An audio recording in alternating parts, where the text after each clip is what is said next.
Nous avions entendu parler de ce vieux campement abandonné au cœur de la forêt de Fontainebleau depuis des années.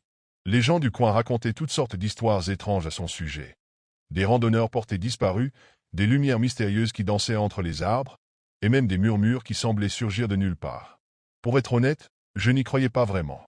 Pour moi, c'était juste une légende locale, une de ces histoires que l'on raconte pour effrayer les enfants. Mais ce soir-là, tout allait changer. Nous étions 4, moi, Adrien, Julie et Thomas. Adrien, le sceptique de la bande, ne cessait de répéter que tout ça n'était que des balivernes.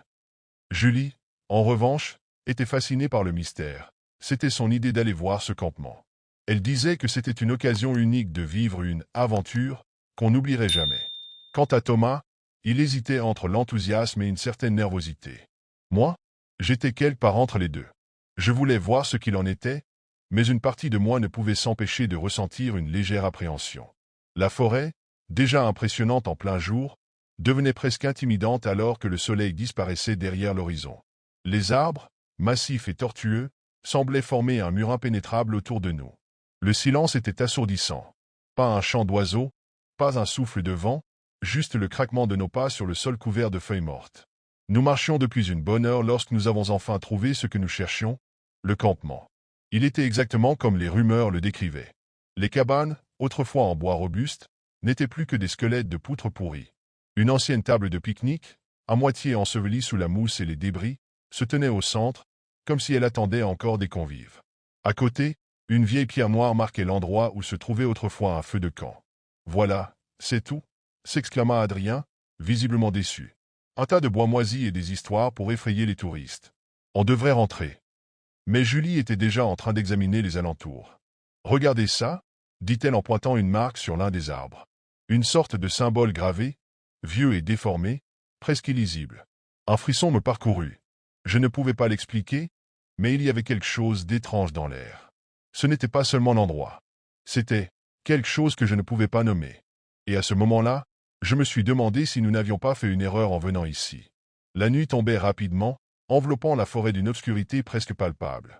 Le campement, qui paraissait déjà sinistre à la lumière du crépuscule, semblait maintenant complètement coupé du monde. Nous avions allumé nos lampes de poche, mais leurs faisceaux étroits semblaient à peine percer l'épaisseur des ténèbres qui nous entouraient. Julie, toujours curieuse, continuait d'explorer les ruines. Elle s'était approchée d'une des cabanes encore debout, si on pouvait appeler ça une cabane. Le toit était effondré, et les murs, envahis de lierre, tenaient à peine debout. Elle pointa sa lampe à travers une ouverture béante qui devait autrefois être une fenêtre. « Vous croyez que quelqu'un vivait vraiment ici » demanda-t-elle, sa voix résonnant étrangement dans le silence. Thomas, qui l'accompagnait, recula brusquement. « Je crois avoir entendu quelque chose, là-bas, » dit-il, en montrant du doigt un groupe d'arbres à quelques mètres. « Probablement un animal, » répondit Adrien, avec un soupir exaspéré. Mes mains lui semblaient un peu tendues. Pendant ce temps, je m'étais rapproché de la vieille table de pique-nique. Sous la lumière vacillante de ma lampe, je remarquai des gravures sur le bois. Certaines étaient récentes, des initiales probablement laissées par des visiteurs comme nous. Mais d'autres semblaient beaucoup plus anciennes, gravées profondément, avec des formes irrégulières qui ne ressemblaient à rien que je connaissais. Je passai mes doigts sur l'une d'elles, et une sensation glaciale me traversa. « Vous entendez ça » lança soudain Thomas, brisant le silence. Nous nous immobilisâmes tous. C'était faible, presque imperceptible, mais il y avait un bruit. Un murmure, comme des voix lointaines portées par le vent. Pourtant, il n'y avait pas de vent. « C'est quoi, ça » demanda Julie, visiblement mal à l'aise. « Le vent » tenta Adrien, mais sa voix manquait d'assurance. Les voix s'intensifièrent, mais restaient impossibles à comprendre. Elles semblaient venir de partout à la fois, rebondissant entre les arbres. Puis, à la lisière de notre vision, une lumière faible apparut. Une lueur vacillante, comme une flamme, mais sans source visible.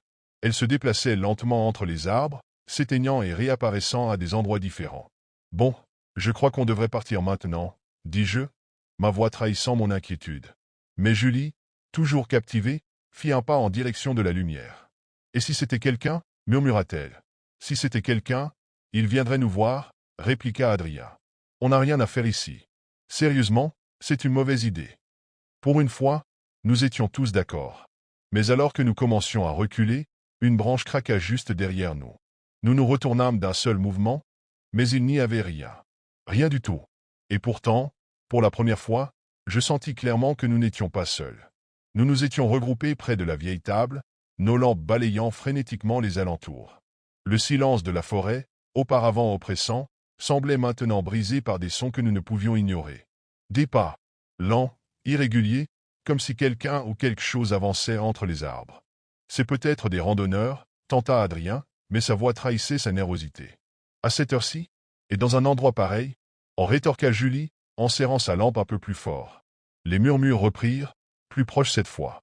Ils étaient impossibles à comprendre, comme si plusieurs voix parlaient en même temps dans une langue ancienne ou déformée. La lumière étrange que nous avions aperçue un peu plus tôt réapparut, cette fois plus brillante, presque aveuglante. Elle semblait danser entre les arbres, mais chaque fois que nous essayions de la suivre des yeux, elle disparaissait, pour réapparaître ailleurs. « C'est quoi ce truc ?» demanda Thomas, visiblement paniqué. « Je sais pas, mais on doit partir, répondis-je, ma gorge serrée. Alors que nous commencions à reculer en direction du sentier par lequel nous étions venus, un cri retentit dans la nuit. Un hurlement, long et déchirant, qui nous glaça le sang. « C'était quoi, ça ?» demanda Julie, ses yeux écarquillés d'effroi. Avant que quelqu'un puisse répondre, les pas derrière nous s'intensifièrent. Adrien tourna sa lampe dans cette direction, mais tout ce que nous pouvions voir, c'étaient les arbres, immobiles, leur ombre projetée sur le sol humide. Puis, soudain, Thomas disparut. Ce fut rapide, presque imperceptible. Nous avions entendu un bruit, comme un glissement, et en une fraction de seconde, il n'était plus là. Nous nous précipitâmes vers l'endroit où il se tenait à peine un instant auparavant, mais il n'y avait rien. Juste son téléphone, abandonné sur le sol. « Thomas !» cria Julie, sa voix résonnant dans l'obscurité. Pas de réponse. La panique s'installa. Adrien, d'ordinaire si rationnel, semblait paralysé. Julie, elle, plairait, murmurant que nous n'aurions jamais dû venir. Quant à moi, je sentais une terreur froide m'envahir. Alors que je ramassais le téléphone de Thomas, une pensée horrible me traversa l'esprit. Nous étions piégés. Cette chose, quoi qu'elle soit, ne voulait pas que nous partions. Et Thomas, était-il encore vivant? Avant que nous puissions formuler un plan, un autre bruit se fit entendre, cette fois beaucoup plus proche. Comme si quelque chose se déplaçait lentement autour de nous, nous observant, attendant. La peur nous avait complètement submergés. Nous ne savions plus quoi faire ni où aller. Julie voulait courir dans la direction opposée, mais Adrien et moi savions que ce serait une erreur. Nous étions déjà désorientés, et partir à l'aveugle dans la forêt ne ferait qu'aggraver la situation. Les murmures étaient partout maintenant, entourant le campement comme une ronde invisible. Chaque mouvement, chaque craquement de branches semblait plus proche, plus menaçant. Je sentais une sueur froide couler le long de ma nuque alors que ma lampe de poche vacillait, presque à bout de pile. « Écoutez » chuchota Adrien, en pointant sa lumière vers les arbres. « Vous voyez ça ?» Au début, je ne vis rien. Mais en plissant les yeux, je remarquai des ombres entre les troncs. Des silhouettes, hautes, immobiles, comme des statues. Elles ne bougeaient pas, mais je pouvais sentir leur regard. C'était comme si elles nous observaient, attendant que nous fassions un faux pas. « Qu'est-ce que c'est ?» demanda Julie, sa voix tremblante. Je n'avais pas de réponse. Ces silhouettes étaient trop grandes pour être humaines, mais elles n'avaient rien de naturel non plus.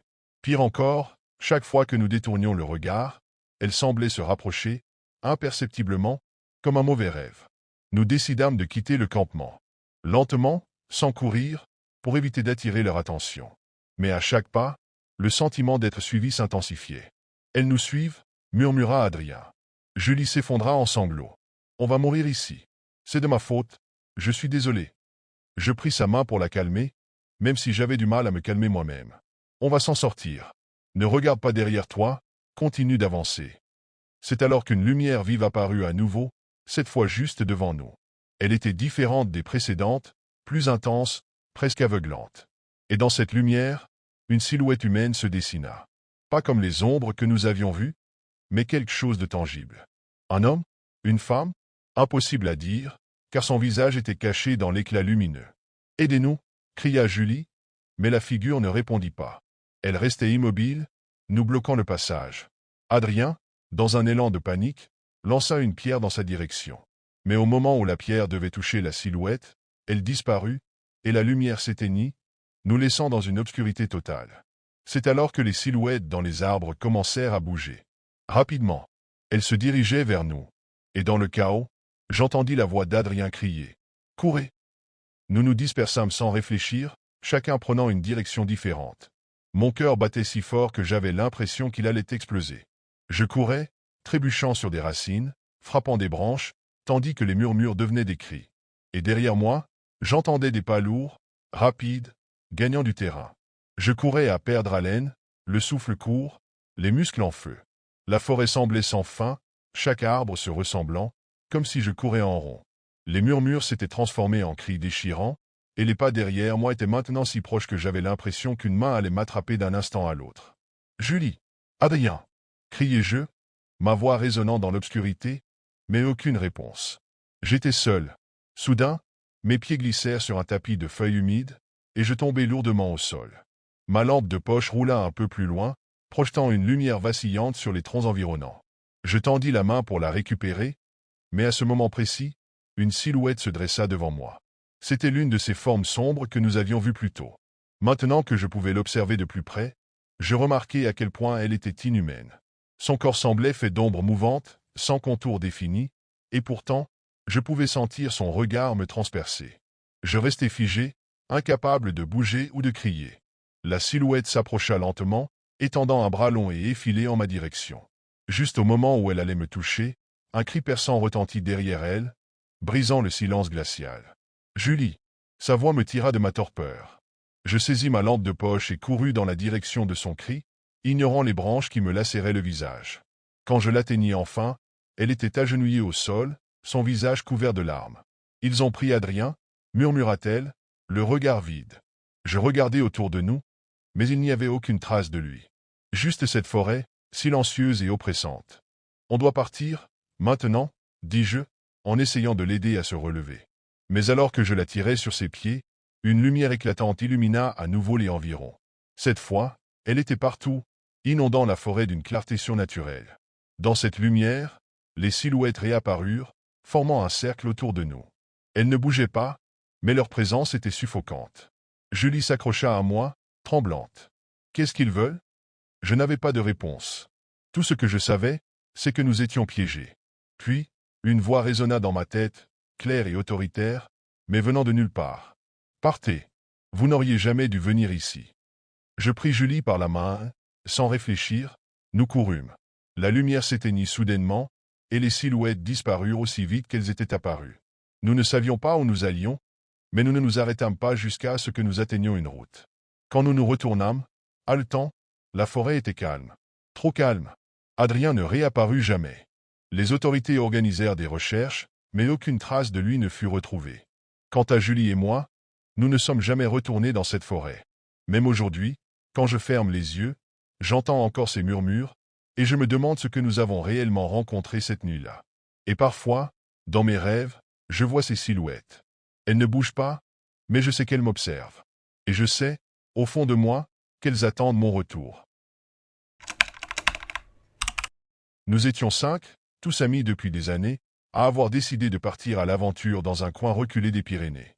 L'idée était simple, s'éloigner de tout, déconnecter, et passer quelques jours à camper sous les étoiles, loin du bruit et des responsabilités de nos vies quotidiennes. Ce n'était pas notre premier voyage ensemble, mais il y avait quelque chose de particulier dans cet endroit. Une sorte de calme oppressant, comme si la montagne elle-même nous observait.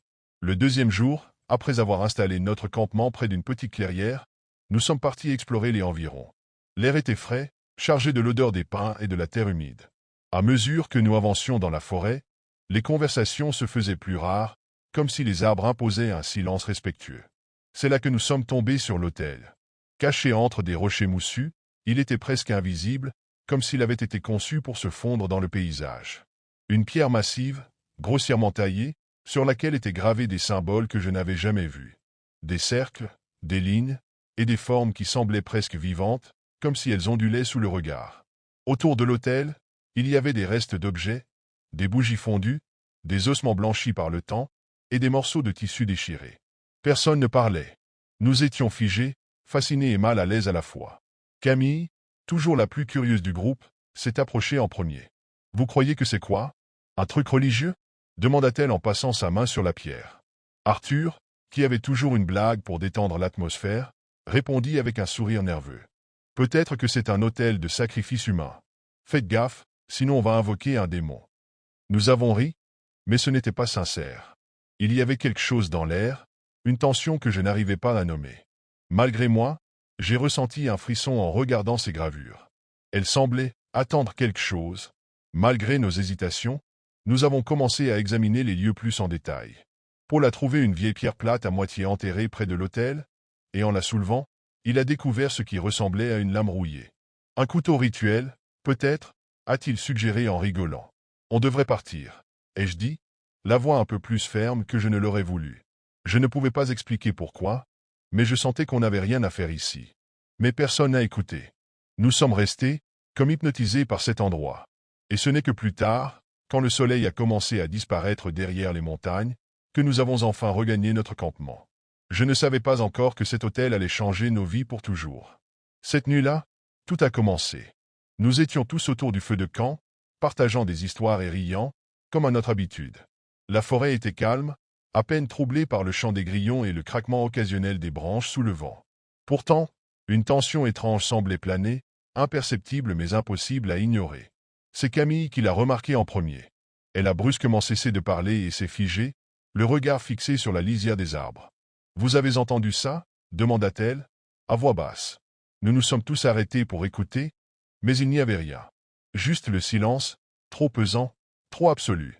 Arthur a haussé les épaules. « T'as dû rêver, Camille. C'est la forêt, il y a toujours des bruits bizarres. » Elle n'était pas convaincue, mais elle n'insista pas. Pourtant, quelques minutes plus tard, ce fut à mon tour. Un murmure, à peine audible, comme un souffle porté par le vent.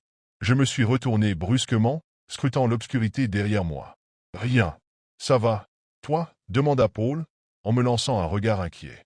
« Oui, oui, je crois. » Mais au fond, je savais que quelque chose n'allait pas. Les murmures devinrent plus fréquents à mesure que la nuit avançait. Ils semblaient venir de partout et de nulle part à la fois. Parfois, ils ressemblaient à des mots, mais dans une langue inconnue, gutturale, presque inhumaine. Puis il y a eu les ombres. Cela a commencé doucement, à la périphérie de notre vision. Des formes indistinctes, comme si les arbres eux-mêmes bougeaient. Mais quand nous regardions directement, il n'y avait rien. C'est Arthur, toujours sceptique, qui a craqué en premier. « Bon, c'est quoi votre truc? Vous essayez de nous faire flipper ?» Personne n'avait envie de répondre. Nous étions tous trop nerveux. La situation s'est intensifiée quand la température a chuté brutalement. Une vague de froid glacial nous a enveloppés, si soudaine que la buée sortait de nos bouches. Pourtant, le feu brûlait toujours fort, comme si le froid ne venait pas de l'extérieur, mais de quelque chose d'autre, quelque chose de plus profond. C'est alors que chacun d'entre nous a commencé à voir des choses. Pour moi, c'était mon frère, décédé des années plus tôt, dans un accident de voiture. Je l'ai vu, debout à l'orée de la forêt, me regardant fixement. Je savais que ce n'était pas réel, que ça ne pouvait pas l'être, mais ses yeux, ils étaient si familiers. Camille, elle, s'est mise à pleurer sans raison. Plus tard, elle a avoué qu'elle voyait une silhouette vêtue de noir, immobile, à quelques mètres de nous, mais chaque fois qu'elle clignait des yeux, elle semblait se rapprocher. Paul, de son côté, est devenu agité, répétant que quelque chose chuchotait son nom. Il était persuadé qu'une main invisible effleurait sa nuque. Arthur a tenté de garder son sang-froid, mais même lui, habituellement si rationnel, semblait perdre pied. C'est la fatigue, c'est tout. On s'imagine des choses. Demain, on se barre, d'accord? Mais nous savions tous que ce n'était pas une simple fatigue. Quelque chose s'était réveillé, et ça jouait avec nos esprits. Nous avons essayé de dormir, mais c'était impossible. Les murmures, les ombres, les visions, tout cela continuait, incessant, comme un cauchemar éveillé. Et à mesure que les heures s'écoulaient, je sentais une certitude grandir en moi. Nous n'étions pas seuls dans ce vallon. Au lever du soleil, nous étions épuisés. Personne n'avait vraiment dormi. Les visages autour de moi étaient creusés, marqués par une peur que nous ne pouvions plus ignorer. Le feu de camp, réduit à quelques braises, semblait dérisoire face à l'oppression du lieu. « Il faut qu'on parte » déclara Camille d'une voix tremblante. Personne ne protesta. Même Arthur, d'ordinaire si prompt à railler nos peurs, hocha la tête sans un mot. Nous avons rassemblé nos affaires aussi vite que possible et pris le chemin par lequel nous étions venus. Mais après moins d'une heure de marche, nous sommes tombés sur un obstacle. Les arbres, autrefois dispersés, formaient maintenant une barrière infranchissable. D'énormes troncs étaient tombés comme s'ils avaient été déracinés par une force colossale, obstruant complètement le passage. « Ce n'était pas là hier » murmura Paul, la voix emplie d'incrédulité. Nous avons tenté de contourner l'obstruction, mais le terrain devenait de plus en plus escarpé et dangereux. Chaque fois que nous pensions trouver une issue, nous tombions sur d'autres arbres, d'autres rochers. Le chemin semblait changer, comme s'il nous enfermait volontairement. On est coincé, lâcha Arthur, frustré. La panique a commencé à monter.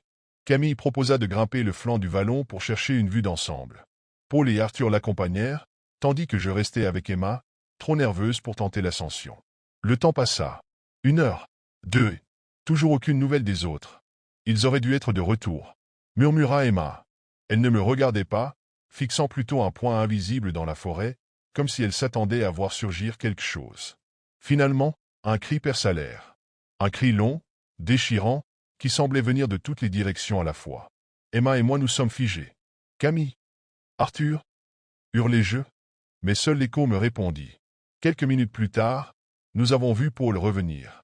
Il était seul. Son visage était livide, ses vêtements déchirés. Où sont les autres? Demandai-je, terrifié. Il ne répondit pas tout de suite. Quand il parla enfin, sa voix était basse, presque inaudible. Ils sont partis, ils ont disparu.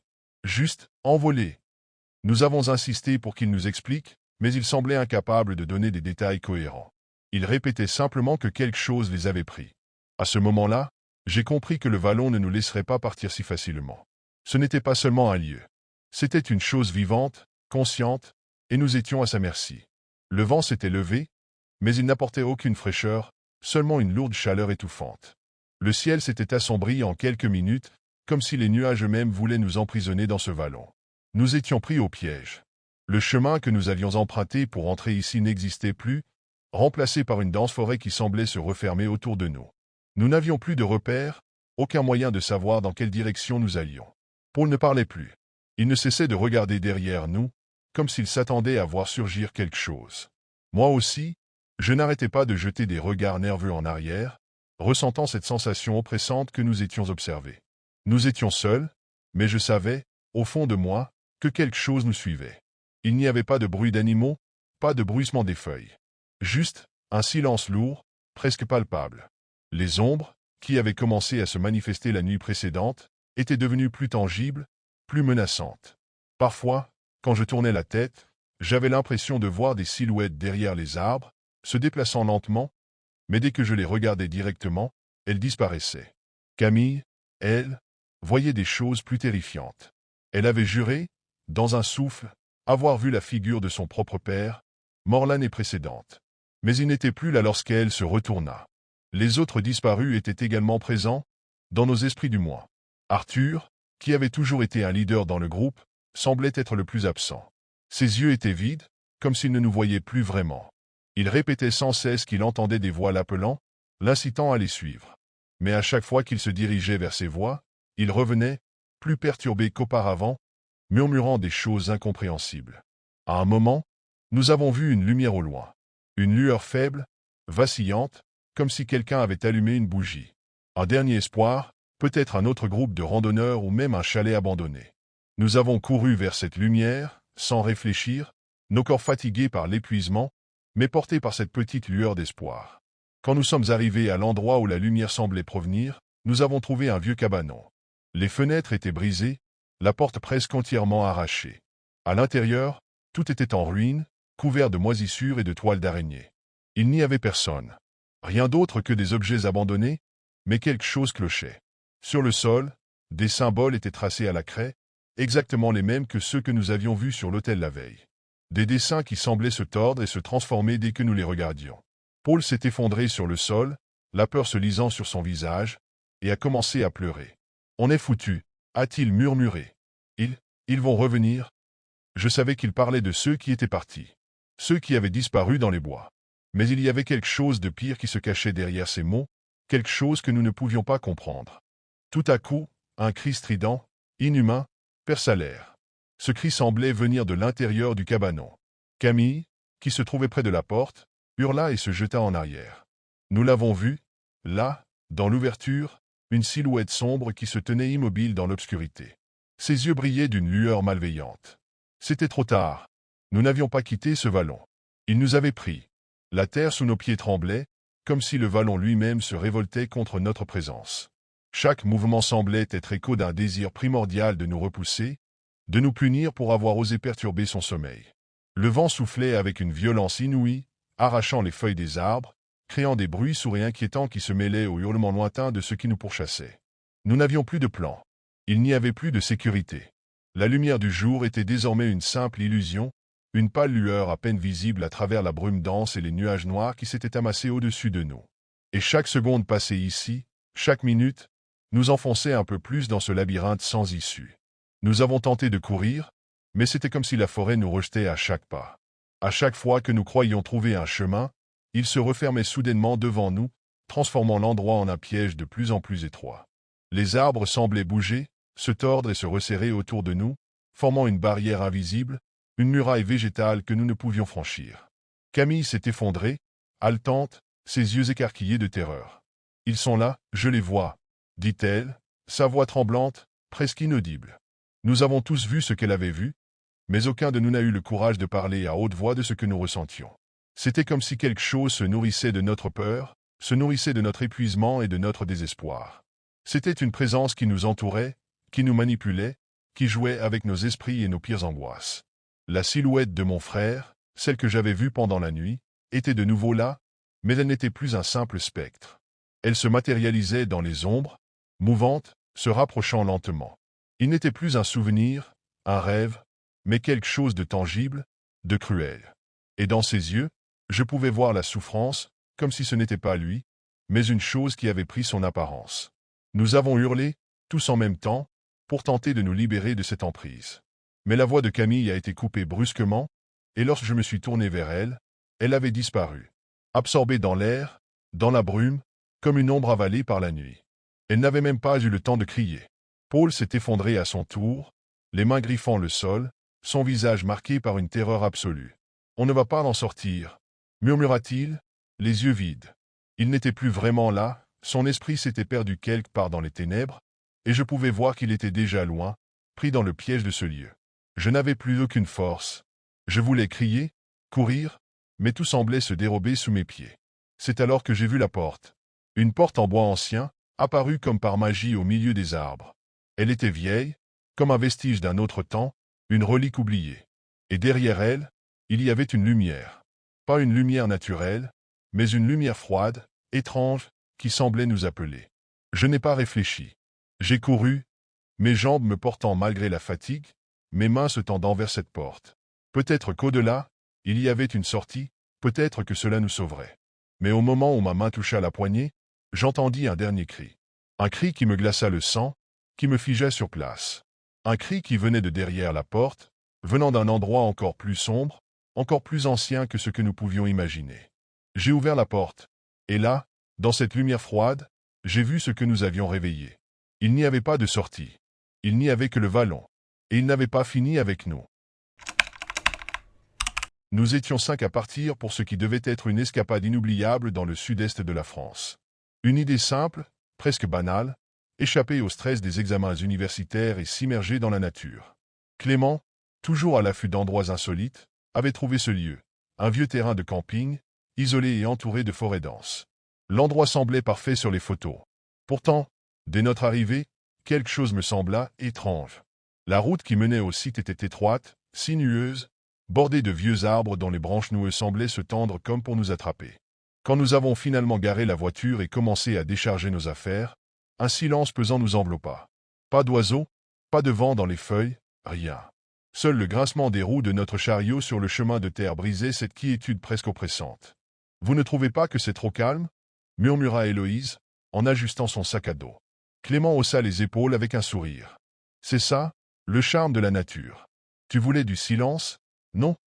Nous avons trouvé un coin plat pour installer nos tentes, près d'une clairière. Charlotte, toujours pragmatique, s'est empressée de répartir les tâches. Hugo et moi montions les tentes pendant qu'elle préparait le feu. Tout semblait aller pour le mieux, mais je ne pouvais m'empêcher de jeter des coups d'œil furtifs vers la lisière des arbres. L'obscurité semblait s'y regrouper, même en plein jour. C'est Clément qui lança le premier une remarque étrange. « Vous savez que cet endroit a une histoire ?»« Non, » dit-il, tout en plantant un piquet dans le sol. « Quoi encore ?» grogna Hugo. « Il y a des années, paraît-il, des enfants ont disparu ici. Certains parlent de rituels bizarres. Arrête avec tes histoires de camphire. C'est bidon, répondit Charlotte avec un sourire forcé. Mais l'atmosphère était déjà altérée. Même si personne ne voulait l'admettre, ces mots avaient semé une graine d'inquiétude. Quand la nuit est tombée et que nous nous sommes rassemblés autour du feu, ce malaise persistant semblait se mélanger à l'obscurité qui nous entourait. Cette nuit-là, j'ai eu du mal à m'endormir. Malgré la fatigue accumulée après l'installation du campement, quelque chose clochait. Il faisait un froid anormal pour la saison, et chaque bruissement des arbres ou craquement au loin me faisait sursauter. Je me répétais que c'était seulement mon imagination, mais mon esprit restait en alerte. Vers 2 heures du matin, Charlotte a soudainement crié. Je me suis redressé, le cœur battant à tout rompre. Elle était assise, haletante, les mains tremblantes. « Qu'est-ce qui se passe ?» lui ai-je demandé en essayant de calmer ma propre peur. Elle tourna la tête vers moi, les yeux écarquillés. J'ai rêvé d'une petite fille. Elle pleurait, seule dans la forêt. Elle m'appelait par mon prénom. Un silence pesant suivit ces paroles. Hugo, grognon d'avoir été réveillé, marmonna que ce n'était qu'un mauvais rêve. Mais Clément fronçait les sourcils, visiblement préoccupé. Le lendemain matin, alors que nous prenions un petit déjeuner sommaire, Hugo trébucha sur quelque chose en sortant de sa tente. « C'est quoi, ça ?» demanda-t-il en ramassant un objet à moitié enterré sous des feuilles. C'était un jouet d'enfant, un vieux cheval en bois, abîmé par le temps. L'un de ses côtés était gravé de symboles que je n'avais jamais vus auparavant. Charlotte devint livide en le voyant. « C'est exactement ce que la petite fille tenait dans mon rêve, » murmura-t-elle, sa voix tremblante. Nous étions tous mal à l'aise. Clément tenta de rationaliser. « Ce n'est qu'une coïncidence. Il y avait peut-être un camp de vacances ici, il y a longtemps. » Mais l'inquiétude grandissait dans nos esprits, et cette fois, personne ne riait de ces théories. La nuit suivante, les choses empirèrent. Des sons étranges commencèrent à résonner autour du campement. Des rires d'enfants, lointains, presque imperceptibles, et des bruits de pas dans les feuilles mortes. J'ai pris une lampe torche et scruté les alentours, mais je n'ai rien vu. Thomas, qui semblait être le plus courageux d'entre nous, affirma avoir aperçu une silhouette petite et frêle courir entre les arbres. Nous l'avons suivi, mais il n'y avait rien. Seulement un silence oppressant et une sensation que nous n'étions pas seuls. Le lendemain, nous avons décidé d'explorer la zone autour du campement. Une tension palpable pesait sur le groupe, mais aucun de nous n'osait encore suggérer de partir. Clément, avec sa curiosité insatiable, proposa de fouiller les ruines que nous avions aperçues en arrivant. Les ruines étaient étranges, presque sinistres, composées de pierres noircies par le temps, en partie recouvertes de mousse. En m'approchant, je remarquai des marques gravées sur les murs, des symboles que je ne reconnaissais pas, mais qui dégageaient une énergie dérangeante. « Regardez ça !» dit Clément en désignant une série de petits objets suspendus à une branche proche. C'étaient des sortes de petits totems, fabriqués avec des ossements et des morceaux de tissu pourri. Une odeur de moisissure émanait d'eux, nous donnant la nausée. Charlotte, nerveuse, s'éloigna un peu des ruines et trébucha sur quelque chose de plus grand. En balayant la terre du pied, elle découvrit une boîte métallique rouillée, enterrée à moitié. Nous l'avons ouverte avec précaution. À l'intérieur, il y avait une liste de noms, écrite à la main sur du papier jauni par le temps. « Ce sont des noms d'enfants, » murmura Charlotte, sa voix à peine audible. « Ce sont sûrement les victimes. » Le silence tomba sur nous comme un couperet. Je sentais mon cœur battre à tout rompre, chaque fibre de mon être me hurlant de partir immédiatement. Mais Clément, toujours rationnel, voulait comprendre. Ces symboles, ils ressemblent à des marques de rituels. Je les ai déjà vus dans des livres d'anthropologie, expliqua-t-il. Son ton se voulait calme, mais ses mains tremblaient légèrement. En revenant au campement, nous étions tous plongés dans nos pensées, essayant de donner un sens à ce que nous avions vu. Pourtant, les choses prirent une tournure encore plus inquiétante cette nuit-là. Alors que nous étions dans nos tentes, j'entendis Héloïse murmurer quelque chose. Je sortis de ma tente pour la trouver debout, les yeux fixés sur la forêt. « Tu as entendu ça ?» demanda-t-elle, le regard vide. « Entendu quoi ?» répondis-je, la gorge serrée. « Ils m'appellent. Ils savent que je suis là. »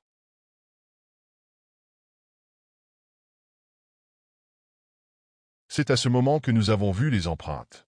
De petites traces de pas, trop petites pour appartenir à un adulte, parsemaient le sol autour du campement. Elles formaient un cercle parfait, comme si quelque chose, ou quelqu'un, avait marché en rond toute la nuit. Cette nuit-là, personne ne réussit à dormir. Nous étions assis autour du feu, chacun jetant des regards nerveux vers les ténèbres qui nous entouraient. Le silence était si lourd qu'il semblait absorber même le crépitement des flammes. Puis, soudain, le feu vacilla, comme si une bourrasque invisible l'avait traversé, et nous entendîmes à nouveau ces rires. Doux, enfantins, mais tellement anormaux. Clément se leva brusquement, la lampe torche à la main. Il faut qu'on sache ce qui se passe ici. On ne peut pas rester dans l'ignorance. Malgré la peur, nous l'avons suivi, avançant prudemment dans la forêt. Les rires semblaient nous guider, toujours juste hors de portée, comme un écho insaisissable. Nous sommes arrivés dans une clairière où la lune éclairait faiblement un cercle de pierres dressées, couvertes des mêmes symboles que ceux des ruines. Au centre, un autel en pierre froide. Il semblait encore utilisé. Des morceaux de cire fondue, des ossements noircis et des traces de ce qui ressemblait à du sang séché jonchaient le sol. Charlotte s'effondra à genoux. « C'est un endroit maudit », murmura-t-elle, les larmes coulant sur ses joues. Hugo, d'habitude si rationnel, fixait l'autel, le visage livide. « On devrait partir maintenant. Je ne veux pas savoir ce qui s'est passé ici, » dit-il d'une voix tremblante. Mais alors que nous faisions demi-tour, un bruit sourd retentit derrière nous. Nous nous retournâmes d'un seul mouvement. Une silhouette se tenait là, petite et frêle, au bord de la clairière. Une enfant, pieds nus, vêtue d'une robe blanche sale. Son visage était caché par ses cheveux emmêlés, mais son immobilité était terrifiante. « Qui est là » balbutiai-je, ma voix brisée par la peur. Elle leva lentement la tête, dévoilant un visage pâle, marqué de cernes sombres, avec des yeux vides, noirs comme l'abîme. Puis elle pointa quelque chose derrière nous. En nous retournant, nous vîmes des dizaines d'empreintes de pas se former dans la terre, comme si des enfants invisibles couraient autour de nous. Les rires se faisaient plus forts, plus proches, jusqu'à ce qu'ils deviennent presque assourdissants. « Courez » hurla Clément. Nous avons fui, nos lampes torchées balayant frénétiquement les arbres alors que nous trébuchions sur les racines et les pierres. Chaque ombre semblait bouger, chaque bruit amplifiait notre panique. Ce n'était plus une simple forêt, c'était un labyrinthe vivant, un piège qui voulait nous garder à jamais. Nous avons couru jusqu'à ce que nos jambes ne puissent plus nous porter, mais la forêt semblait infinie. Les arbres se resserraient autour de nous, et aucun d'entre nous ne reconnaissait le chemin du retour. C'était comme si la forêt avait changé, se reconfigurant pour nous emprisonner. Charlotte trébucha et s'écroula au sol, essoufflée. « Je n'en peux plus » dit-elle, les larmes coulant sur son visage. « On ne sortira jamais d'ici. » Clément tenta de la relever, mais il semblait aussi désemparé que nous tous. Puis, soudain, nous avons aperçu une lumière vacillante à travers les arbres, comme celle d'une lanterne. Sans réfléchir, nous nous sommes dirigés vers elle, espérant qu'il s'agissait d'un autre groupe de campeurs ou d'un garde forestier. Mais plus nous avancions, plus cette lumière semblait s'éloigner, nous entraînant encore plus profondément dans les ténèbres. Enfin, nous avons émergé dans une nouvelle clairière. Mais ce que nous avons vu nous glaça le sang, c'était notre propre campement. Les tentes, le feu presque éteint, et des silhouettes. Il y avait 5 personnes assises autour du feu. Lorsque nous nous sommes approchés avec prudence, les silhouettes ont lentement levé la tête. Nous avons vu nos propres visages. Ces doubles nous regardaient fixement, leurs expressions vides, dénuées de vie. « Qu'est-ce que c'est que ça » murmura Hugo, sa voix à peine audible. L'un des doubles se leva. C'était moi. Ou du moins, une version de moi, mais ses yeux étaient noirs, sans pupilles, et un sourire étrange déformait son visage. Il leva une main et pointa la forêt derrière nous. À ce moment-là, nous avons entendu des bruits de pas tout autour, des dizaines, peut-être des centaines. Les rires des enfants s'intensifièrent, et des silhouettes émergeaient des ombres, des petits corps maigres, des visages pâles, tous fixant notre groupe. La panique nous a de nouveau submergés. « On doit partir, maintenant » hurla Clément. Nous avons couru, cette fois sans direction, seulement poussés par l'instinct de survie. Mais peu importe combien nous courions, la forêt ne nous laissait pas partir. Chaque chemin semblait nous ramener au même endroit, face à nos doubles qui nous attendaient toujours, silencieux. Je ne me souviens pas de ce qui s'est passé ensuite. Tout est flou, comme un mauvais rêve. Mais lorsque je me suis réveillé, j'étais seul, assis au pied d'un arbre, dans un silence total. Il n'y avait aucune trace de mes amis, ni de notre campement. À côté de moi, pourtant, il y avait un petit cheval en bois, couvert de terre, avec les mêmes symboles gravés dessus. Je suis sorti de cette forêt ce matin-là, mais une partie de moi est restée là-bas. Et chaque fois que je ferme les yeux, je revois leurs visages. Les miens. Je sais qu'ils m'attendent. Et tôt ou tard, je devrais y retourner. Nous avions décidé, mon compagnon et moi, de nous éloigner du tumulte de la ville pour un week-end en pleine nature. L'idée de camper près d'un lac isolé, entouré par les montagnes, semblait être l'escapade parfaite. Après quelques heures de route sinueuse et des arrêts pour vérifier la carte, nous avons finalement trouvé l'endroit idéal, une petite clairière à quelques mètres d'un lac dont les eaux étaient si calmes qu'elles reflétaient le ciel comme un miroir. L'air était pur, presque trop silencieux, mais apaisant. Nous avons commencé à monter notre tente, et, alors que je déballais les sacs, j'ai remarqué quelque chose au loin. Une autre tente était installée à environ 50 mètres de notre emplacement, un peu à l'ombre des arbres. On dirait qu'on n'est pas seul, ai-je dit à Lucas en lui montrant la direction. Il a haussé les épaules avec un sourire. Tant mieux, ça prouve que cet endroit est sûr. Je n'étais pas aussi rassuré que lui. Ce qui me troublait, c'était l'absence totale de mouvement ou de bruit venant de cet endroit. Pas de rire, pas de voix, pas de lumière. La tente était parfaitement immobile, comme si elle avait été abandonnée. Lucas a tenté de me distraire en plaisantant sur les campeurs fantômes, et, bien que j'ai ri, une petite inquiétude s'était déjà installée dans mon esprit. Nous avons continué à organiser notre campement, en essayant d'ignorer cette présence silencieuse. Le soir, alors que le soleil se couchait et baignait le lac dans des teintes orangées, nous avons préparé un feu de camp. La lueur dansante des flammes m'apaisait, mais mes yeux revenaient toujours, presque involontairement, vers cette tente immobile. Peut-être qu'ils sont partis se promener, a suggéré Lucas, en mordant dans un morceau de pain. Peut-être, ai-je répondu, bien que je n'en sois pas convaincu. Ce silence, cette immobilité, quelque chose ne collait pas. Mais je me suis forcé à ne pas y penser, me disant que j'exagérais comme toujours. Après tout, c'était un endroit magnifique, et rien ne pouvait gâcher ce week-end. Du moins, c'est ce que je croyais. La nuit était tombée, enveloppant le lac et la forêt d'une obscurité presque palpable. Seule la lumière vacillante de notre feu de camp nous protégeait de l'obscurité totale. Le silence était si profond que nous pouvions entendre le moindre bruissement des feuilles et le craquement occasionnel des branches. Lucas semblait détendu, assis près du feu, un sourire aux lèvres. Moi, en revanche, je ne pouvais m'empêcher de jeter des regards furtifs vers la tente voisine. Elle était toujours là, immobile, sombre, et, surtout, silencieuse. Alors que nous finissions notre repas, un bruit nous fit sursauter, un craquement net, comme si quelqu'un marchait sur une branche sèche. Cela venait de la direction de la tente. « Tu as entendu ça » ai-je murmuré, le cœur battant.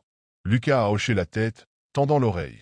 Nous avons attendu, mais aucun autre bruit ne vint. « C'est sûrement un animal, » dit-il pour me rassurer. « Peut-être un cerf ou un renard. » Mais ce n'était pas la fin. Peu de temps après, alors que nous commencions à ranger nos affaires, un autre bruit se fit entendre, des pas. Lents, réguliers, comme si quelqu'un marchait dans les feuilles mortes. Je me suis figé, mon regard rivé sur Lucas, qui, cette fois, semblait moins sûr de lui. « Je vais jeter un coup d'œil » a-t-il dit en se levant. « Non, attends. » ai-je protesté, une peur sourde montant en moi. Mais il m'a rassuré avec un sourire. « Je reviens tout de suite. » Lucas a pris une lampe torche et s'est dirigé vers la tente voisine. Je l'ai suivi du regard, le souffle court, incapable de détacher mes yeux de sa silhouette qui avançait dans la pénombre. Lorsqu'il est arrivé à la tente, il a éclairé l'intérieur avec sa lampe. Je le voyais froncer les sourcils, comme s'il essayait de comprendre ce qu'il voyait. Après quelques instants, il est revenu vers moi, visiblement troublé. « Il y a des affaires là-dedans » dit-il à voix basse. « Des vêtements, une gourde, même un sac de couchage. Mais personne. » Mon cœur s'est serré. Quelqu'un avait dû monter cette tente et la laisser ainsi. Mais où était-il? Pourquoi abandonner tout ça? Alors que Lucas tentait de me rassurer une fois de plus, j'ai eu cette sensation étrange, celle d'être observé. Mon regard s'est instinctivement tourné vers la forêt sombre qui entourait le lac. Il n'y avait rien, mais je pouvais le sentir. Quelqu'un ou quelque chose était là, caché dans les ombres. Et je savais que cette nuit ne serait pas aussi paisible que nous l'avions espéré. La nuit avançait, et le silence était devenu presque oppressant. Le feu de camp, qui jusqu'alors nous réchauffait et nous rassurait, commençait à faiblir. Lucas et moi étions retournés dans notre tente, mais le sommeil refusait de venir. Chaque bruit, aussi léger soit-il, semblait amplifié par l'obscurité. C'est alors que je l'ai entendu pour la première fois, un murmure. Faible, indistinct, mais indéniable. Cela venait de dehors. Je me suis redressé brusquement, tendant l'oreille. « Lucas, tu as entendu ça » chuchotai-je.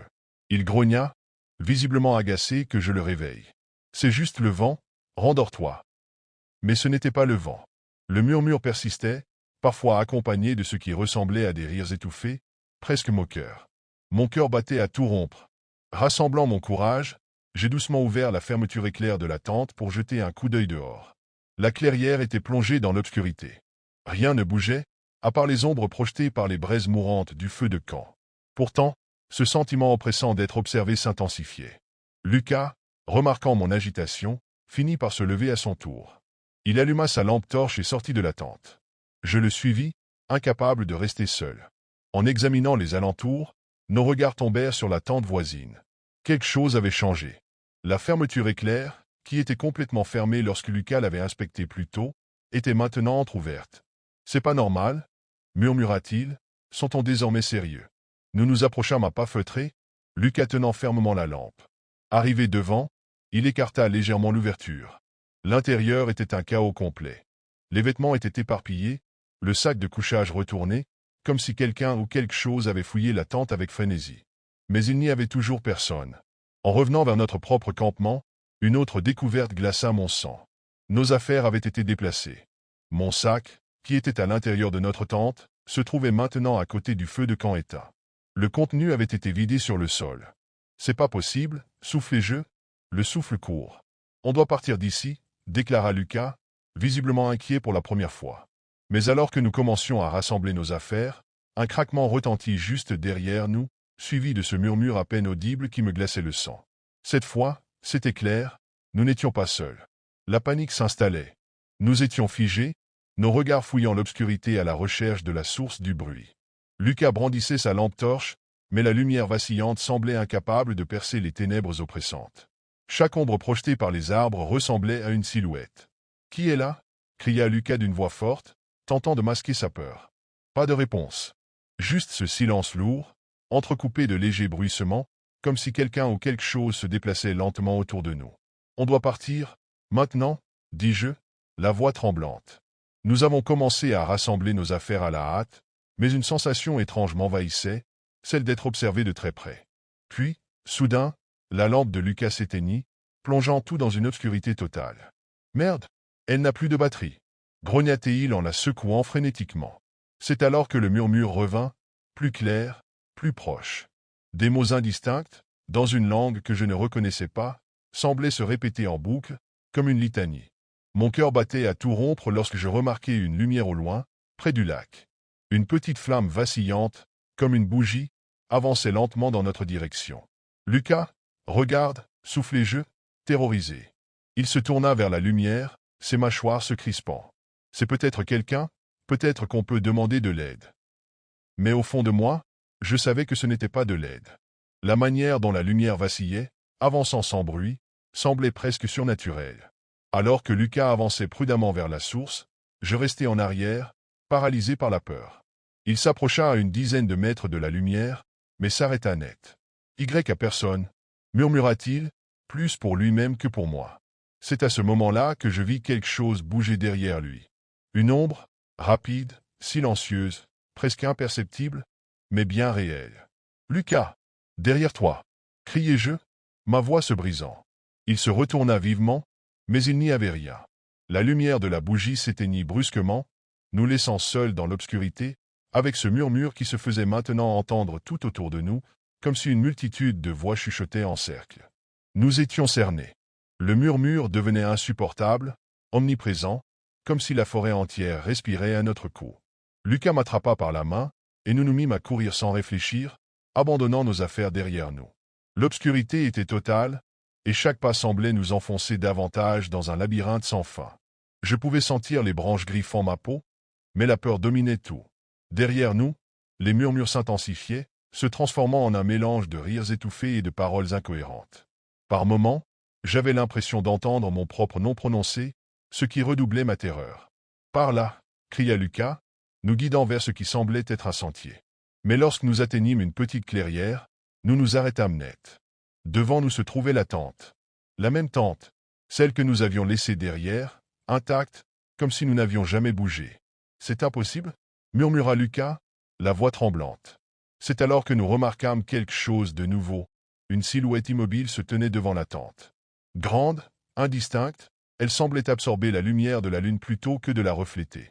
Lucas s'avança légèrement, comme hypnotisé, mais je l'agrippai par le bras. « Non, on doit partir !» La silhouette tourna lentement la tête dans notre direction. Aucun détail de son visage n'était visible, mais je sentis son regard pénétrer jusqu'au fond de mon âme. D'un coup, Lucas hurla, tombant à genoux, les mains plaquées sur ses oreilles. « Les voix, elles sont dans ma tête !» cria-t-il. Je tentai de le relever, mais il semblait cloué au sol, comme si une force invisible le retenait. Pendant ce temps, la silhouette avançait lentement, ses mouvements presque fluides, irréels. À bout de souffle et guidé par un instinct primal de survie, je lâchai Lucas et courus à toute vitesse, mes larmes brouillant ma vision. Les murmures me poursuivaient, s'infiltrant dans mes pensées, mais je continuais, espérant trouver une issue. Lorsque j'atteignis enfin une route déserte, je m'effondrai, le corps en tremblement. Une voiture passa quelques minutes plus tard, et le conducteur, un homme âgé, m'aida à monter. Je balbutiai quelque chose à propos de Lucas, mais lorsque nous retournâmes au campement avec la police, il n'y avait rien.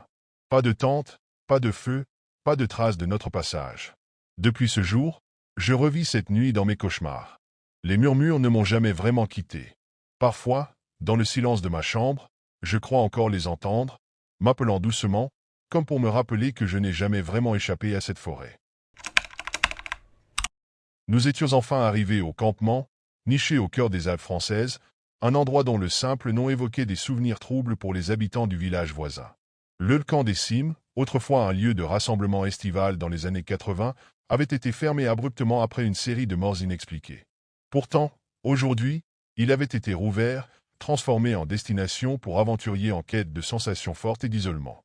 En posant mon sac au sol, je contemplais les cabanes en bois vieillies par le temps, certaines à moitié effondrées, rongées par la mousse et l'humidité. L'air était frais, presque glacial pour une soirée d'été, et un silence étrange enveloppait les lieux, comme si la forêt elle-même retenait son souffle. Notre guide, un homme robuste du nom d'Arnaud, rassemblait tout le groupe autour du feu. Il avait ce ton détaché de ceux qui ont répété la même histoire des dizaines de fois. Le camp a fermé après, disons, plusieurs accidents, commença-t-il, sa voix grave résonnant dans l'obscurité croissante. Les montagnes peuvent être traîtresses, surtout pour ceux qui ne les respectent pas. Des rumeurs ont circulé, bien sûr, mais ce n'était rien de plus que des superstitions. Un frisson me parcourut, et je me rapprochai du feu, tout en observant les visages des autres. Certains semblaient sceptiques, d'autres visiblement mal à l'aise. Une jeune femme à ma gauche murmura « Accident ?» Comme quoi? Arnaud haussa les épaules. Des chutes, des disparitions. Ce genre de choses arrive dans des endroits reculés. Mais vous êtes en sécurité ici? Je vous l'assure. Malgré ces paroles, je ne pouvais ignorer une sensation oppressante, comme si le camp entier portait le poids d'une histoire qu'il ne voulait pas dévoiler. La lumière du feu vacillait, projetant des ombres dansantes sur les cabanes délabrées. À cet instant précis, j'eus l'impression fugace que quelque chose ou quelqu'un nous observait depuis l'orée des arbres, dissimulé dans l'obscurité épaisse. Cette première nuit, je compris que cet endroit, avec ses légendes oubliées et son silence pesant, ne se contenterait pas d'accueillir de simples visiteurs. Il voulait autre chose. Mais quoi? Nous étions sur le point de le découvrir, qu'on le veuille ou non. La première nuit, malgré ma fatigue du voyage, il m'était impossible de trouver le sommeil. Le lit de camp était inconfortable, et chaque craquement du bois sous mon poids semblait résonner dans le silence oppressant. Les murs de la vieille cabane, minces et mal isolés, laissaient passer le moindre bruit venu de l'extérieur. À travers la petite fenêtre, je pouvais voir les arbres sombres se balancer doucement sous l'effet d'un vent glacial. C'est alors que je l'ai entendu pour la première fois. Un son faible, presque imperceptible, mais distinct, des pas, lents, hésitants, comme si quelqu'un se déplaçait autour de la cabane. Mon cœur s'emballa, et je retins ma respiration, tendant l'oreille pour être certain de ne pas avoir rêvé. Les pas s'arrêtèrent un instant, puis reprirent, cette fois plus proches. Je me levai, le souffle court, et m'approchai de la fenêtre. Dehors, l'obscurité était totale, à peine troublée par la lumière vacillante de quelques lampes à l'huile que nous avions allumées plus tôt. Pourtant, je ne vis rien. Aucun mouvement, aucune silhouette. Juste le bruissement des feuilles et ce silence lourd, presque palpable. De retour dans mon lit, je tentais de me convaincre que ce n'était rien, peut-être un animal curieux ou le vent jouant des tours à mon esprit déjà troublé. Mais au moment où je fermais les yeux, un autre son me glaça le sang, un ricanement. Faible, étouffé, comme s'il venait de l'intérieur des murs. Je me redressai d'un bond, scrutant la pièce sombre autour de moi. Mes compagnons, endormis dans leur sac de couchage, semblaient ne rien avoir entendu. Était-ce mon imagination? Un mauvais rêve? Pourtant, ce bruit me paraissait si réel. Le lendemain matin, alors que je sortais de la cabane, mes doutes furent balayés par une découverte troublante. Sur le sol humide, juste devant l'entrée, des empreintes humaines étaient clairement visibles. Elles tournaient autour de la cabane, s'arrêtant parfois, comme si quelqu'un s'était tenu là, à écouter. Je montrai les traces à Arnaud, qui haussa les épaules avec un sourire nerveux. Des randonneurs perdus, peut-être, dit-il, évitant mon regard. Mais son ton manquait de conviction, et je savais qu'il pensait à autre chose. Tout comme moi. Le lendemain, l'atmosphère au campement était plus tendue. Certains campistes avaient mal dormi, perturbés par des bruits étranges qu'ils n'arrivaient pas à expliquer. Les empreintes autour des cabanes n'étaient pas passées inaperçues, et bien que nous essayions de continuer nos activités, un malaise collectif semblait s'être installé. C'est dans l'après-midi qu'un des campistes, Julien, fit une découverte qui changea tout. Alors qu'il explorait les environs à la recherche de bois pour le feu, il revint avec un objet en main, un vieux carnet, abîmé par le temps, qu'il avait trouvé à moitié enterré près d'un ancien bâtiment en ruine, probablement une ancienne infirmerie. Nous nous rassemblâmes autour de lui pendant qu'il feuilletait les pages jaunies.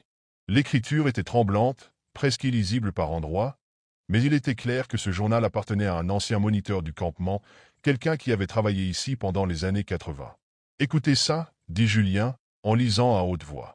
Les nuits deviennent de plus en plus étranges. Les enfants se réveillent en hurlant, disant qu'ils voient des silhouettes dans les arbres. Plusieurs d'entre eux parlent d'un homme qui les appelle par leur nom. Mais il n'y a personne. Un silence glacial s'abattit sur nous alors qu'il tournait les pages. Les écrits devenaient de plus en plus incohérents, presque délirants. Il est là, je le vois. Il nous surveille. Il sait que nous savons. Les bois ne sont plus sûrs. Puis, à plusieurs reprises, un même nom était griffonné. Le veilleur. Le veilleur, murmura quelqu'un. C'est qui, ça? Julien haussa les épaules, visiblement troublé. Aucune idée, mais ce type semblait persuadé qu'il y avait que quelqu'un, ou quelque chose, qui rôdait autour du camp. La dernière page du carnet était encore plus sinistre.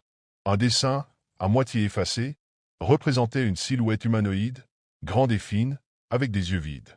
En dessous, une seule phrase était écrite, comme un avertissement. Il revient chaque fois que le camp s'éveille. À cet instant, un vent soudain souffla à travers les arbres, faisant trembler les cabanes. Instinctivement, nous nous tournâmes vers la forêt. Un sentiment d'oppression monta en moi, comme si le camp tout entier retenait son souffle. Et dans un murmure que seul moi semblais entendre, le vent semblait chuchoter. Vous n'auriez jamais dû revenir. La troisième nuit arriva, plus sombre et plus froide que les précédentes. Le vent soufflait fort, faisant siffler les arbres, et la lueur de la lune semblait déformée par les nuages, donnant au campement un air irréel. Personne ne dormait vraiment bien, l'angoisse s'était installée parmi nous, et les murmures entre les cabanes étaient fréquents. Chacun se posait les mêmes questions, mais aucun n'osait vraiment y répondre. Vers minuit, un cri perça la nuit, brisant le silence pesant. C'était le cri de Claire, une des campistes, et il était suivi d'un bruit sourd, comme si quelque chose ou quelqu'un s'était lourdement effondré contre le sol. Je me précipitai hors de ma cabane, le cœur battant. D'autres accouraient aussi, et dans la lueur tremblotante des lampes, nous aperçûmes Claire, effondrée et terrifiée. « Il est là! Il m'a touché !» cria-t-elle, ses yeux écarquillés d'horreur. Je l'ai vu dans les arbres, derrière moi. Il se déplaçait, c'était comme une ombre, mais avec des yeux. Des yeux vides. Son récit était incohérent, mais ce qui nous glaça tous fut l'expression de terreur qui marquait son visage. Elle semblait vraiment avoir vu quelque chose, ou plutôt, quelqu'un. Mais qui? Arnaud, toujours calme en apparence, tenta de la rassurer, mais il y avait une inquiétude palpable dans sa voix. « Tu as dû rêver, Claire. Il n'y a rien là-bas. » Mais même ces mots sonnaient faux. Il n'était pas dupe. Alors que Claire était emmenée à l'intérieur pour se calmer, je me rendis compte qu'une autre personne manquait à l'appel, Julien. Il n'était pas dans sa cabane. Nous l'appelâmes plusieurs fois, mais aucune réponse. Pris par l'angoisse, un groupe de nous décida de partir à sa recherche. Nous suivîmes ses traces jusqu'à la forêt. Le vent soufflait si fort que les arbres semblaient se plier sous sa pression, et chaque pas sur le sol boueux semblait résonner dans la nuit silencieuse. Après quelques minutes, nous tombâmes sur un sentier qui menait à une petite clairière, là où l'air semblait plus lourd, presque suffocant. Et puis, nous le vîmes. Julien était là, debout au centre de la clairière, les yeux fixés sur quelque chose au loin, comme s'il était hypnotisé. Il ne réagissait pas à nos appels. Le silence autour de lui était total. Quand il se tourna enfin vers nous, son visage était blême, marqué par une terreur muette. « Il m'a parlé, murmura-t-il, sa voix tremblante. Je l'ai vu dans les arbres. Il m'a dit que nous n'étions pas les bienvenus ici. Avant que nous puissions répondre, un cri perça de nouveau la nuit. Cette fois, c'était un cri plus fort, plus distinct, celui de Claire. Une terreur pure, viscérale, se fit sentir dans l'air. Nous nous précipitâmes vers le camp, mais à mesure que nous nous rapprochions, une sensation de froid glacial nous enveloppait. Il était comme si quelque chose nous bloquait, comme si un voile invisible était descendu sur le campement. Quand nous arrivâmes, la scène était encore plus effrayante, la cabane de Claire était vide. Ses affaires étaient éparpillées sur le sol, mais elle avait disparu. Seules ses empreintes, qui se dirigeaient vers la forêt, étaient visibles, traçant un chemin qui semblait l'avoir conduite vers l'inconnu. Et là, dans l'obscurité des bois, un ricanement sourd résonna, faible mais clair. Une voix qui semblait se jouer de nous, comme si nous n'étions que des proies dans un jeu qu'il contrôlait. Le matin suivant, une épaisse brume enveloppait le camp, rendant l'atmosphère encore plus oppressante. Nous étions tous épuisés, mentalement et physiquement, mais personne n'osait partir. Les disparitions de Claire et de Julien n'avaient pas été expliquées, et chaque regard échangé était rempli de peur. Nous savions que quelque chose de terrifiant se passait ici, mais l'horreur de l'ignorer était encore plus insupportable. Nous nous réunîmes tous, cherchant à prendre des décisions, mais les mots nous manquaient. Aucun de nous n'était vraiment prêt à affronter la réalité. Ce camp, cet endroit, était maudit. Le veilleur, ce nom inscrit dans le carnet, ne semblait pas être une simple légende, mais une malédiction vivante, une force qui rôdait dans l'ombre, prête à s'emparer de nous un par un. Il y avait une tension palpable dans l'air. La cabane où nous nous étions regroupés tremblait sous les rafales de vent, et chaque cri d'animal dans la forêt nous faisait sursauter. Finalement, nous décidâmes, dans un acte de désespoir, de fouiller le reste du camp à la recherche de réponses. Mais dès que nous nous éloignâmes des abris, un cri perça la brume, un cri déchirant, profond, humain. Mais ce cri n'était pas celui de Claire. C'était celui de quelqu'un d'autre, quelqu'un d'inconnu. Nous courûmes tous en direction de la forêt, les pieds s'enfonçant dans la boue, haletant, le cœur battant la chamade. Plus nous avancions, plus la brume devenait épaisse, de plus en plus dense, comme si l'air lui-même nous empêchait de respirer. Nos lampes vacillaient et clignotaient, luttant pour percer les ténèbres. Et là, au bout du sentier, nous aperçûmes une silhouette. Elle était debout, immobile, au milieu de la clairière. Nous nous figeâmes, le regard rivé sur cette forme qui semblait tout à fait normale, mais quelque chose clochait. Elle était trop parfaite, trop calme dans cet environnement dévoré par la peur. C'était un homme, grand et mince, mais ses yeux étaient vides, sans âme. Un voile de terreur m'envahit, un instinct primitif me criant de fuir. Sans crier gare, la silhouette se tourna lentement vers nous. Et alors, j'entendis une voix. Une voix, d'abord faible, puis de plus en plus distincte, qui m'envahissait tout entier. « Vous n'auriez jamais dû venir ici, chuchota-t-elle, comme une caresse glacée dans mon esprit. Ce camp est le mien. Ce que vous ressentez, ce que vous vivez, je l'ai vu, et maintenant, je vais vous voir aussi. » À ce moment-là, tout se passa si rapidement. La brume sembla s'épaissir d'un coup, et une silhouette mouvante jaillit des arbres. Des mains invisibles nous attrapèrent, nous tirèrent en arrière, et une lutte sauvage éclata. Mais avant que je ne puisse comprendre ce qui se passait, un cri perça l'air, un cri terrifiant. Nous n'étions plus seuls. Le camp avait changé, il n'était plus un simple lieu abandonné, mais une prison, une tanière qui attendait d'être remplie. Et au milieu du chaos, une pensée, une certitude me saisit. Le veilleur n'était pas un homme. C'était l'âme du camp lui-même, un spectre ancien, une force impitoyable qui attendait simplement que nous nous y perdions pour nous engloutir dans l'obscurité. Nous étions 4, un groupe inséparable, Lucas, Anna, Raphaël et moi, Mariana. L'idée était simple, fuir la ville, respirer un peu d'air frais et profiter de la sérénité de la campagne bourguignonne. Lorsque Raphaël avait entendu parler de ce lac isolé, entouré de forêts denses et oublié du temps, cela nous avait tous séduits. Un endroit parfait, loin des bruits de la civilisation, où nous pourrions rire, boire et peut-être même contempler les étoiles. Le trajet en voiture avait été long, mais joyeux. La route serpentait entre collines verdoyantes et villages aux vieilles pierres, et plus nous nous éloignions des grandes routes, plus l'excitation montait. Cependant, une étrange sensation avait commencé à m'envahir lorsque nous avions quitté le dernier village, à un hameau presque désert où un vieil homme nous avait observés en silence depuis le pas de sa porte. Juste avant d'atteindre le lac, nous nous étions arrêtés dans une petite épicerie pour acheter des provisions de dernière minute. Le propriétaire, un homme trapu à l'air bourru, nous avait regardés avec une expression que je ne savais pas interpréter. « Vous campez près du lac ?» avait-il demandé, les sourcils froncés. Oui. Pourquoi?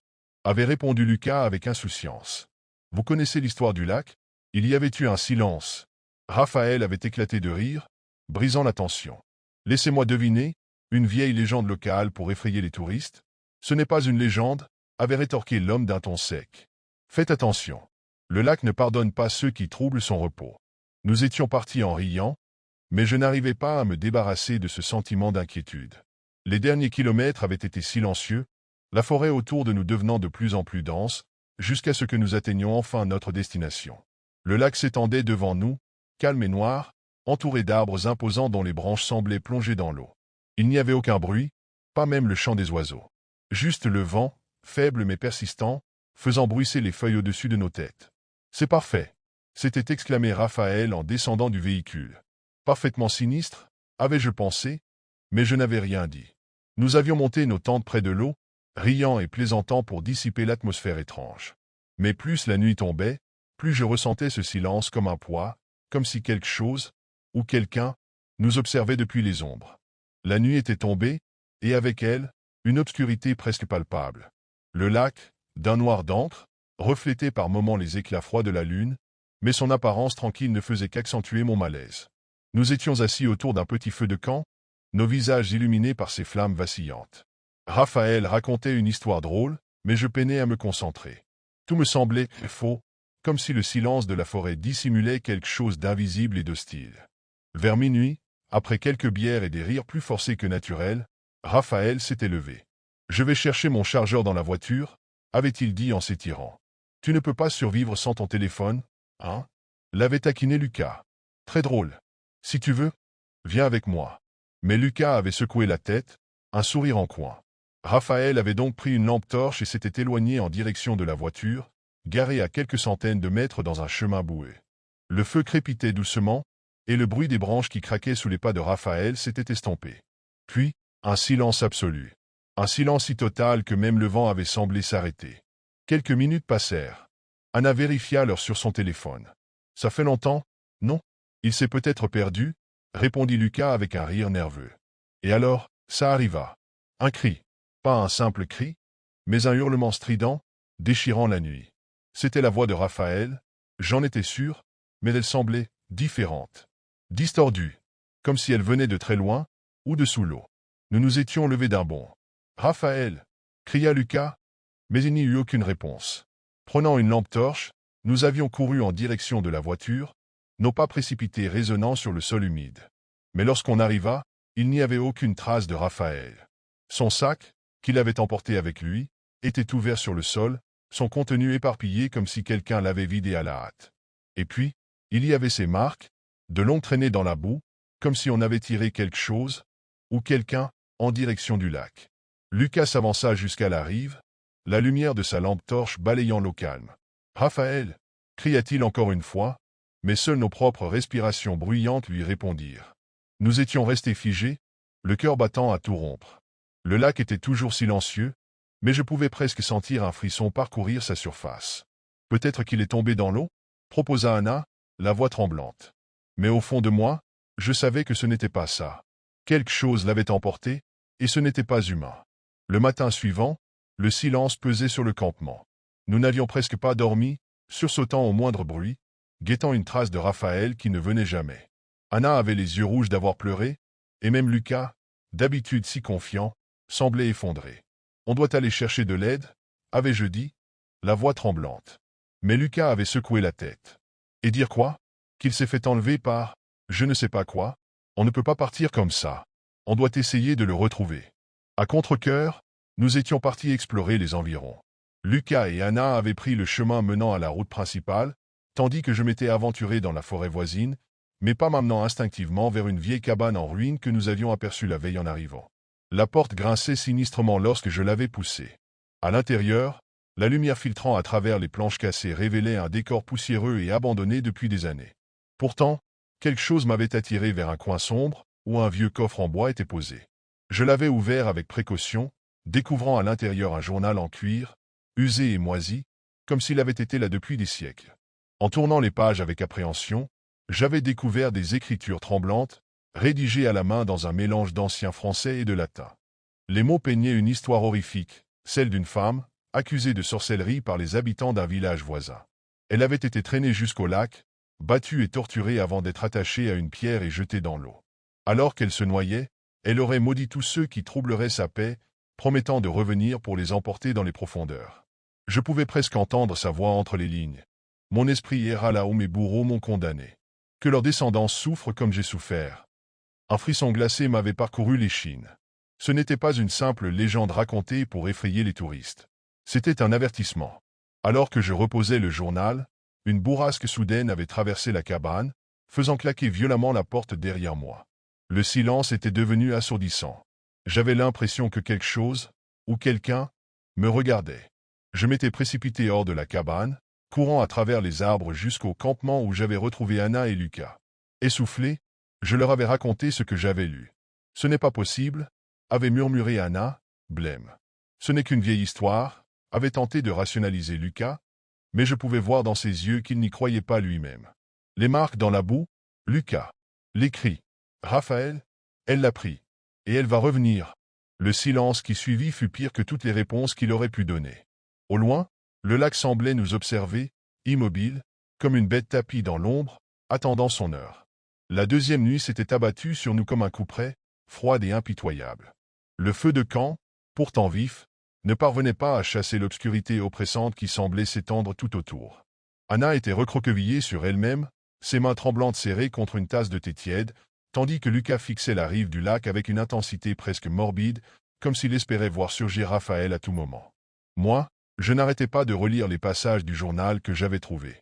Chaque mot résonnait comme un avertissement, une prière sinistre qui me hantait. La femme, cette âme damnée, ne cherchait pas seulement à punir. Elle jouait avec nous. Aux alentours de minuit, alors que nous étions plongés dans un silence pesant, un bruit de pas craquant sur les feuilles mortes avait brisé la tranquillité. « Raphaël » avait murmuré Anna, la voix pleine d'espoir. Nous avions tous tourné la tête dans la direction du son, mais il n'y avait rien, seulement l'obscurité. Puis, des rires. Pas des rires humains. Ils étaient distordus, creux, comme s'ils venaient de quelque chose qui essayait d'imiter une voix humaine sans jamais y parvenir.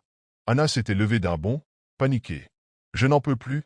Mariana, je ne veux pas mourir ici. » Elle avait commencé à courir vers la forêt malgré nos appels désespérés. « Anna, reviens !» cria Lucas. Mais elle ne s'était pas retournée. Quelques instants plus tard, son cri avait percé la nuit. Un cri si aigu et terrifiant que j'avais ressenti une douleur physique dans ma poitrine. Nous avions couru dans la direction d'où venait le son, Lucas tenant fermement la lampe torche. « Anna, où es-tu » Nous avions trouvé son foulard accroché à une branche basse, mais aucune autre trace d'elle. Pas de corps, pas de sang, seulement un silence lourd, entrecoupé de bruits lointains venant du lac. Lucas s'était arrêté, le souffle court, fixant l'eau d'un regard vide. « Elle est là » avait-il murmuré. « De quoi tu parles » avais-je demandé, horrifié. « Dans l'eau. Elle nous attend. » Je l'avais tiré par le bras, le suppliant de ne pas s'approcher, mais il semblait hypnotisé, attiré par quelque chose que je ne pouvais pas voir.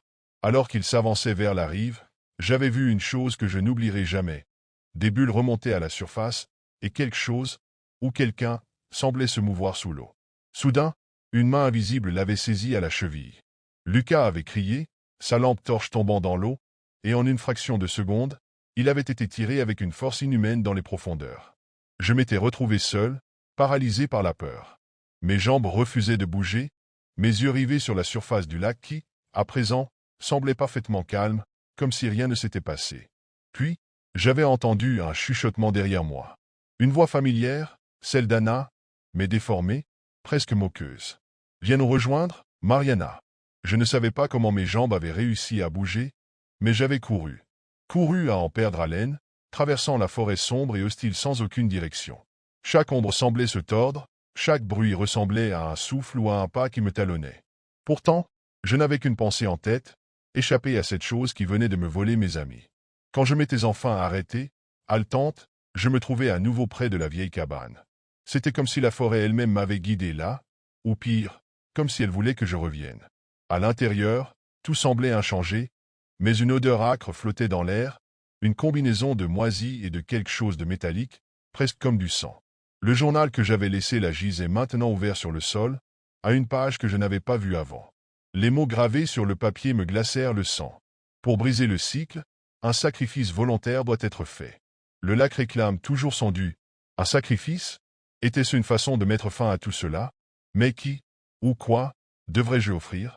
Soudain, la porte de la cabane s'était ouverte dans un grincement lent et terrifiant. Je m'étais retourné, et là, dans l'encadrement, elle était là. Une silhouette féminine, tordue et disloquée, la peau pâle et ruisselante comme si elle venait de sortir des profondeurs du lac.